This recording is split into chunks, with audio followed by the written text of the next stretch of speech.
boa tarde a todos. Boa tarde. Hoje, dia 16 de agosto de 2022, graças a Deus aqui novamente reunido. A nossa página de abertura do dia de hoje diz o seguinte pra gente: apontamento oportuno. Se sofres, não agraves ainda mais as tuas dores com pensamentos infelizes. A irritação, o medo e a revolta deixam o doente mais doente. Mesmo cercado de dificuldades, dispõe de infinitas possibilidades para manter a paz por dentro. Recorre à prece, abriga um pensamento otimista, incentiva no bem quem segue contigo.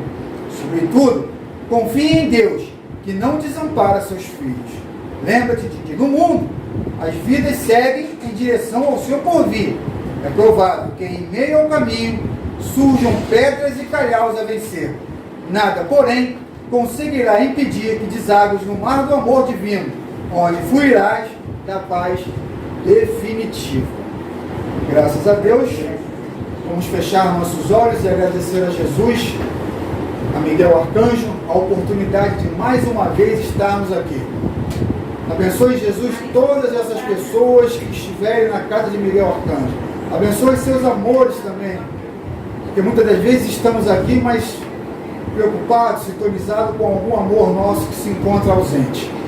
Jesus, abençoe a Neuza, que veio trazer mais uma vez o seu trabalho. Continue conosco nos trabalhos que ainda teremos. Nos abençoe hoje e sempre, que assim seja, graças a Deus. Agora vamos para os nossos avisos. Nosso cantinho, 62 anos, cantinho de Miguel Arcanjo, e a nossa programação de estudo e trabalho. Prestem atenção, hein? Sábado próximo, no dia 20 de agosto, nós teremos a nossa pré-mocidade Joana Dark, depois a entrega das bolsas às 11 horas, turminha da limpeza a seguir, no Giló, Marta Fernandes, falando sobre o conhecimento de si mesmo, e no Apresse, conversando com Miguel, Luiz Júnior, falando sobre o Salmo 91. Sua atenção, por favor, redobramos os cuidados especiais de proteção contra a Covid e gripe. Ajude-nos. E agora também a varíola do macaco.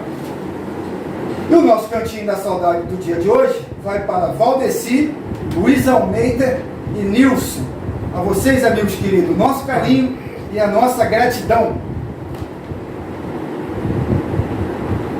Agora, vamos chamar a nossa amiga e nossa irmã Neuza para fazer mais um trabalho no dia de hoje. Neuza, minha irmã, você tem até 25 minutos para desenvolver o seu trabalho. Boa tarde, meus amores. Mais uma vez aqui estamos, né? Graças a Deus, a Jesus e Miguel. E eu peço a atenção de vocês, porque esse trabalho de hoje é uma lição para que nós possamos ficar atentos no nosso dia a dia. Eu vou falar sobre a queda de Otávio, livro dos Mensageiros, lição 7, A Vida no Mundo Espiritual, Francisco Cândido Xavier, pelo Espírito André Luiz. A alegria de André Luiz, tendo Vicente como seu novo e aliado amigo, além de prazeroso, era o primeiro colega na profissão com quem trocava ideias. Sentia-se generosamente agradecido pela compreensão fraternal. O novo companheiro já conquistara sua confiança e, unidos pelos laços espirituais, tornaram-se irmãos. No centro de Mensageiros, André acompanhava com bastante interesse aos novos ensinamentos. Desejava alcançar valores educativos sobre as tarefas mediúnicas e, levado pela curiosidade, se interessou em saber mais detalhes sobre a história fracassada de Otávio. Prontamente, Vicente apresentou-lhe as irmãs Isaura e Isabel, assim como também ao senhor Otávio, que se prontificou em relatar seus fracassos terríveis. Gente, olha, preste atenção no que aconteceu. Espírita desde o berço, Otávio fracassou nas tarefas que foram programadas para ele antes da sua última reencarnação. Espírita desde o berço? Desde o berço. Nasceu numa família espírita. Hã? Reencarnou numa família espírita. Isso. E estava um tanto envergonhado diante do seu interlocutor. Vejamos agora o relato resumido que André Luiz nos conta.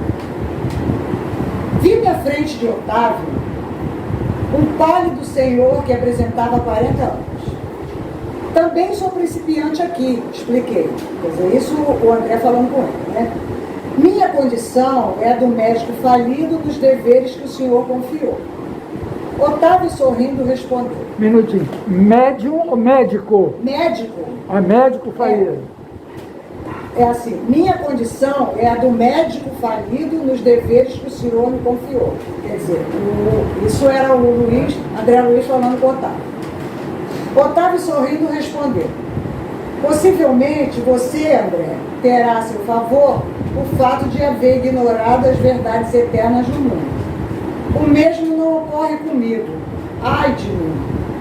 Não desconhecia o roteiro certo que o Pai me designava para as lutas na terra. Quer dizer, o Otávio já sabia de tudo que ele tinha que fazer na terra, mas mesmo assim ele chutou o balde.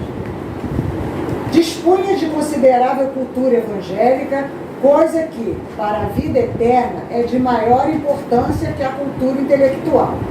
E tive amigos generosos do plano superior que se faziam visíveis aos meus olhos. Gente, olha, atenta para essas coisas, hein? Como médium, recebi mensagem... Só um minutinho. Médico ou médium? Médium, agora é Otávio. médium, agora é médium. Como médium, recebi mensagens repletas de amor e sabedoria. E, no entanto, caí mesmo assim, obedecendo à imprevidência e à vaidade. Quer dizer, a gente, às vezes, deixa de cumprir determinadas coisas porque a vaidade, o orgulho, a prepotência está acima dos nossos deveres, né, das nossas obrigações. Mas, meu amigo, perguntei curioso e um tanto impressionante. Seu André perguntando aí. O que teria motivado o seu martírio moral? Noto-o tão consciente de si mesmo, tão superiormente informado sobre as leis da vida, me custa acreditar que realmente necessitas de novas oportunidades. Otávio então me respondeu. Verás como perdi maravilhosas oportunidades de elevação espiritual ouvindo o relato da minha queda. Aí ele conta. Depois de contrair dívidas enormes na esfera carnal, em outra vida, vim bater as portas de nosso lar, sendo atendido por irmãos dedicados que se revelaram incansáveis para comigo.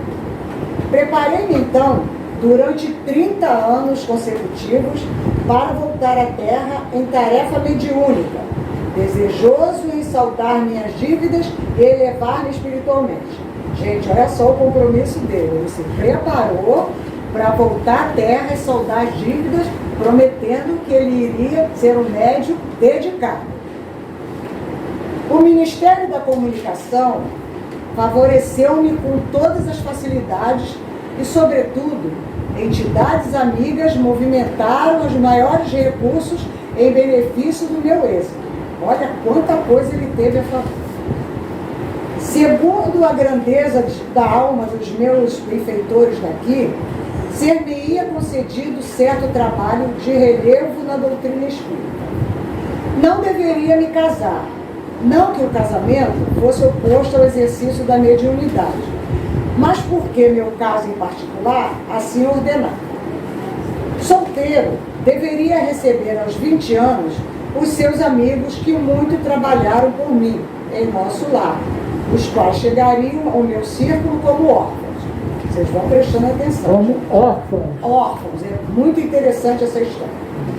Tudo combinado, voltei, não só prometendo fidelidade aos meus instrutores, como também hipotecando a certeza do meu devotamento às 6 entidades amigas a quem muito devo até agora. Mas, ai de mim, que esqueci todos os compromissos firmados. Agora a gente vai saber, né? Precisamos ficar atentos com nossos compromissos, tanto moral quanto espiritual, pois uma hora a cobrança vem. Por isso se diz, não prometa o que não poderá cumprir. É desse jeito. Continuou, tá? Aos 13 anos, fiquei órfão de mãe. Aos 15, começou para mim os primeiros sinais de mediunidade.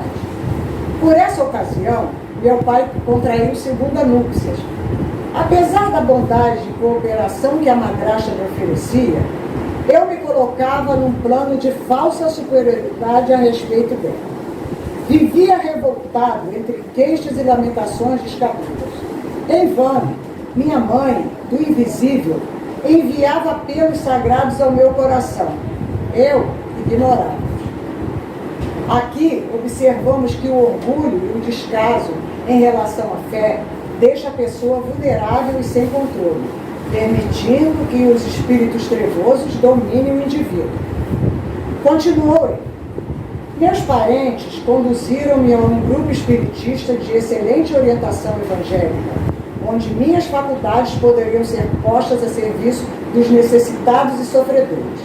Entretanto, faltava-me qualidade de trabalhador e companheiro fiel. Negava a presença dos amigos espirituais e vivia criticando os atos alheios. Gente, olha só quanta coisa esse homem fez contrária à própria educação dele espiritual, né?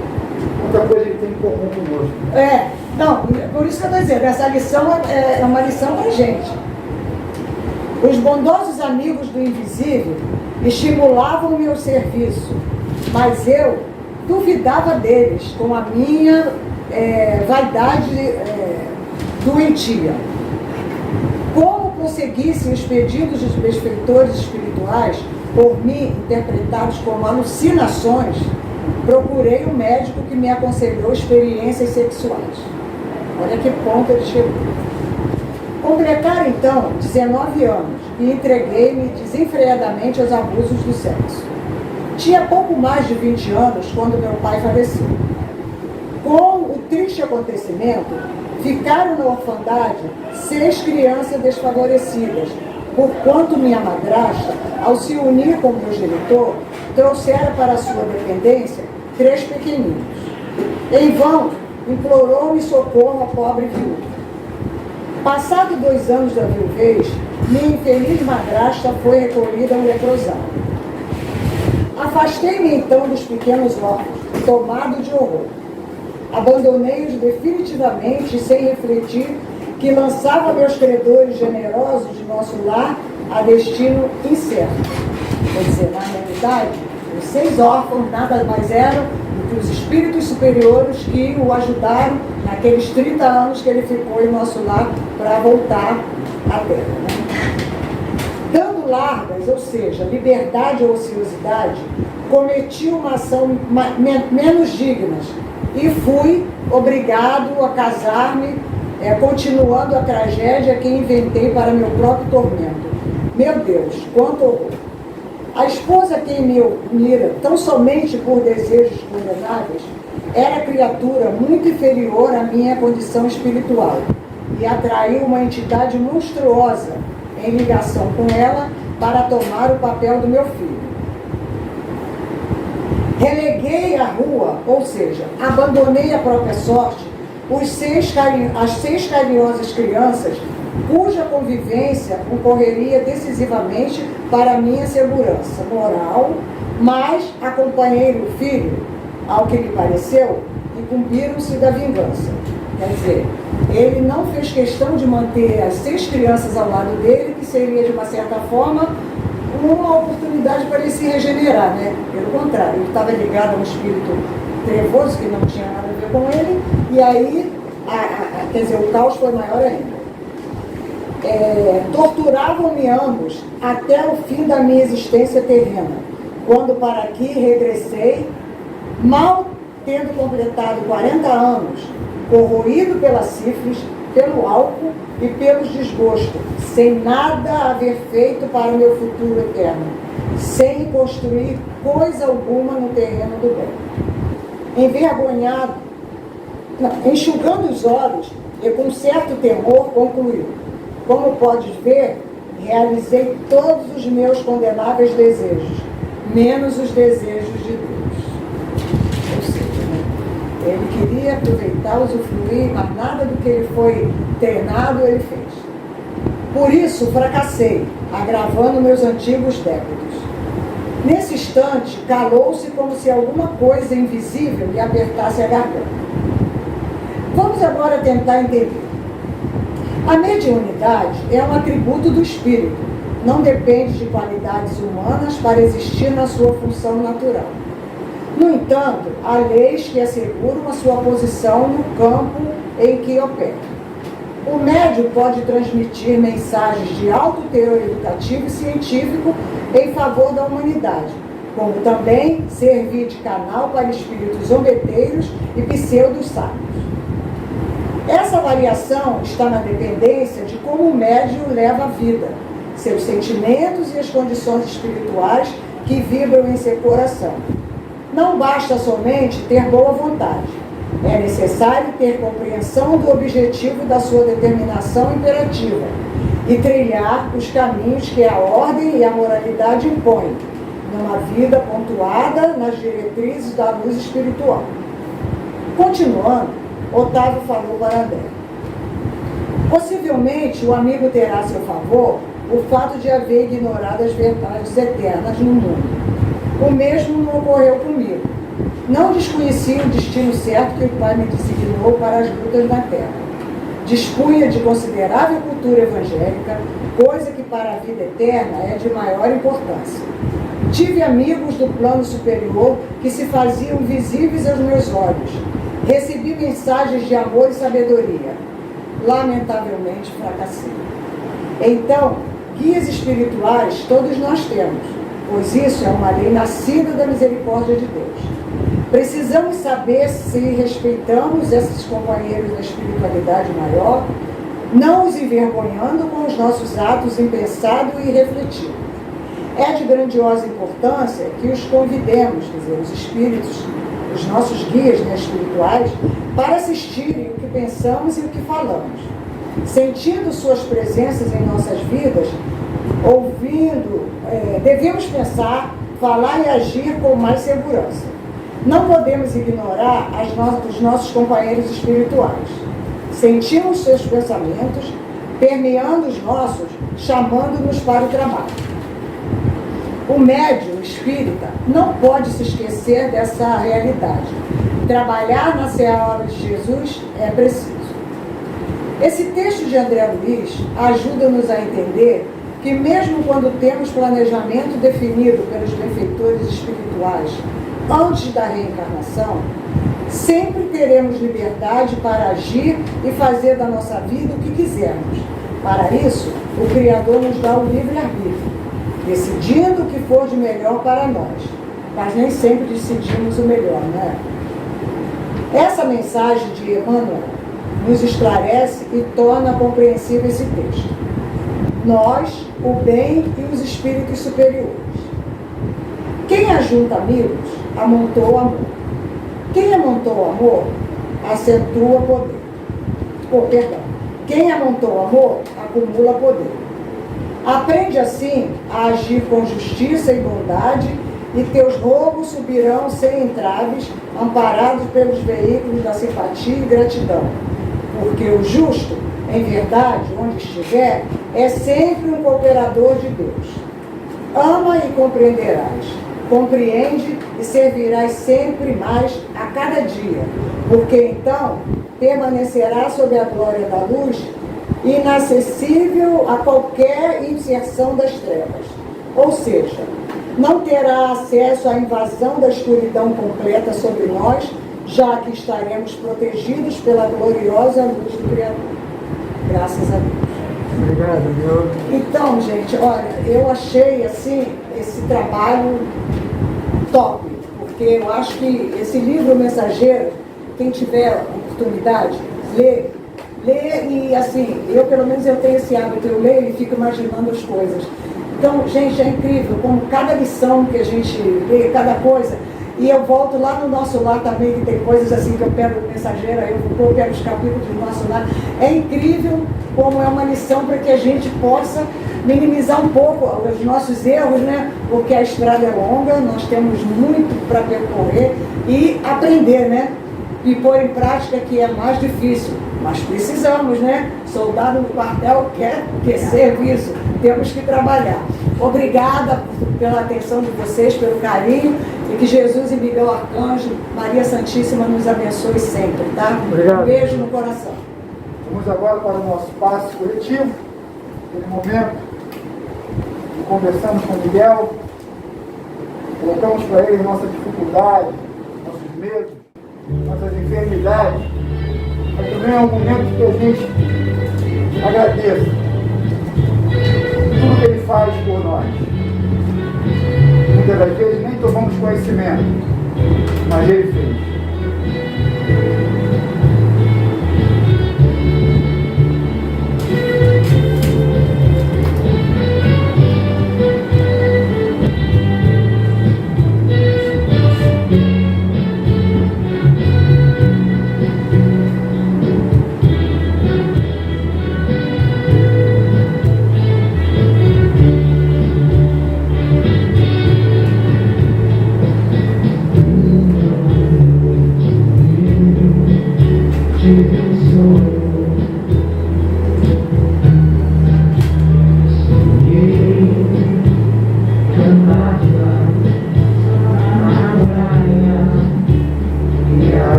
Agradecemos a Jesus, principalmente a Miguel Arcanjo, por esta casa, por este cantinho de amor, de paz, de luz, pelas oportunidades de trabalho que Miguel Arcanjo nos dá na sua casa, para que possamos manter as nossas mãos e as nossas mentes ocupadas. Muitas vezes, nós, trabalhadores da casa de Miguel, chegamos aqui cedinho, cheios de preocupações, cheios de dores, de aflições,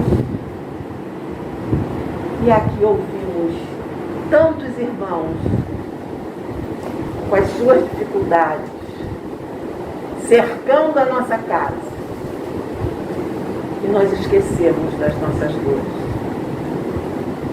Obrigada, Miguel. Muito obrigada por esta oportunidade de trabalho. Que nunca nos falte o trabalho. Que possamos estudar os ensinamentos de Jesus e trabalhar, colocando em prática tudo que estudamos. Graças a Deus.